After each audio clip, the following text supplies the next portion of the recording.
Hey, I'm Winslow. The new intro, what's that? If you're new here, welcome. Hope you like it here.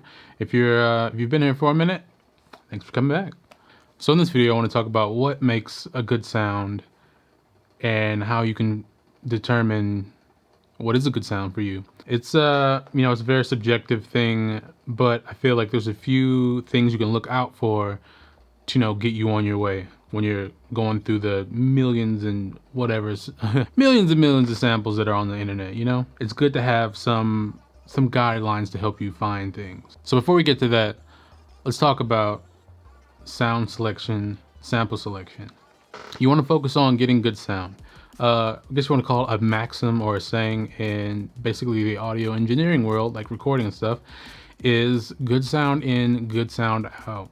If you start with a good, clean sound, you can do so much more than if you try to make something that sounds terrible better. You can't polish a turd no matter how many plugins you download. If it sounds like crap in the beginning, it's probably going to sound like crap in the end. So I just want to preface things before we get into it that good sound is very subjective. It's going to vary from person to person, and it's going to really depend on the context of whatever track, the idea you're working on. For example, if you're trying to make, let's say, something jungle influence, something like that, where clarity isn't the biggest thing. You want more vibe, you want some grit, you want some dirt in your audio. That might be a good sound for you. But on the opposite side, you might want super hyper clear for, like, say, a neurofunk tune, or more like, say, big room dance floor kind of vibe. Then that's going to be your ideal good sound. So just keep in mind, they're all subjective, but they're going to have like these basic ideas that I'm about to get into. So let's answer the question, how do I determine what is a good sound? Well, you know how I like to use references. Ask yourself this: is the sound clean? Is it clear? And is it under control? Clean and clear and under control. Huh?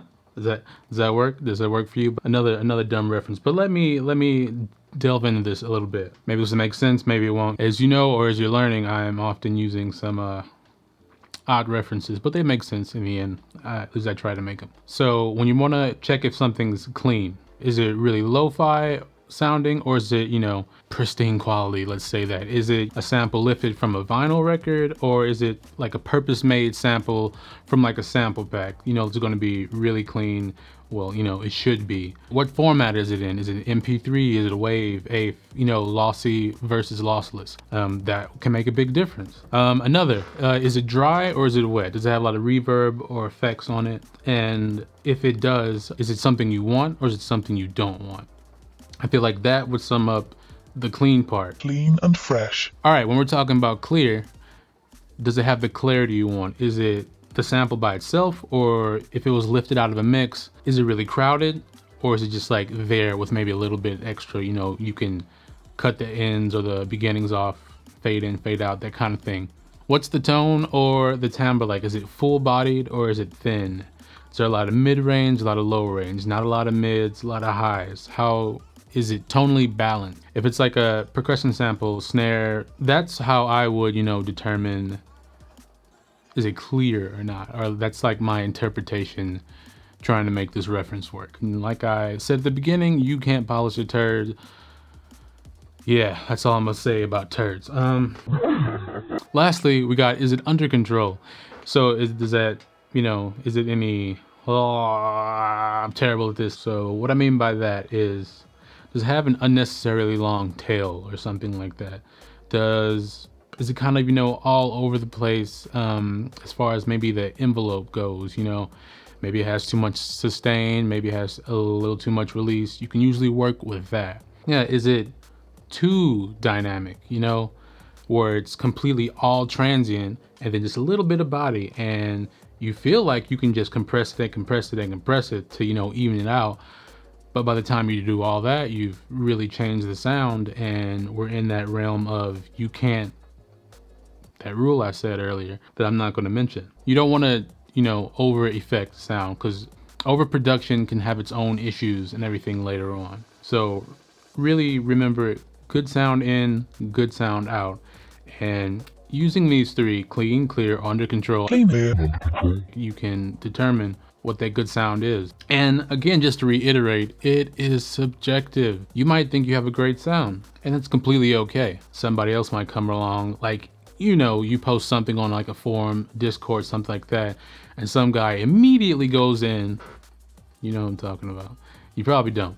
If you feel slighted by that, you're probably that kind of person that immediately jumps in, like, oh, you need more 200 hertz, or you need this, or no, you don't, or I don't. In the context of my idea, I want this kind of sound, and your idea, which might work in the context of what you think it should be, doesn't work in mine, you know?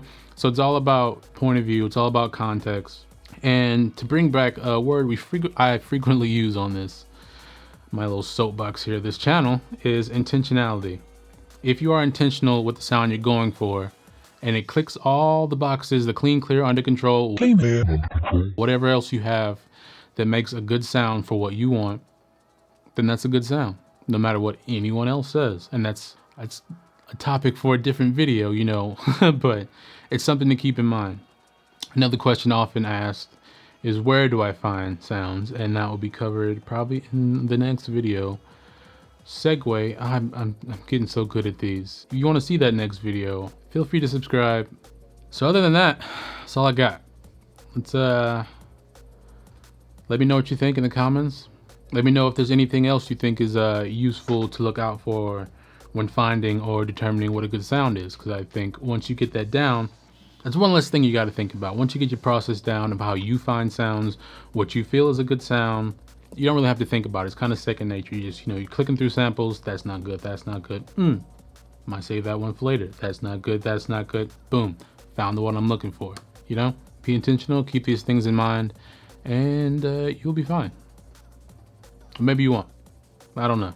Thanks for everyone that's purchased my, you know, latest EP, supports me on Patreon, all those things. I really do appreciate it, and I will have more for you as time goes on. This year we are doing more.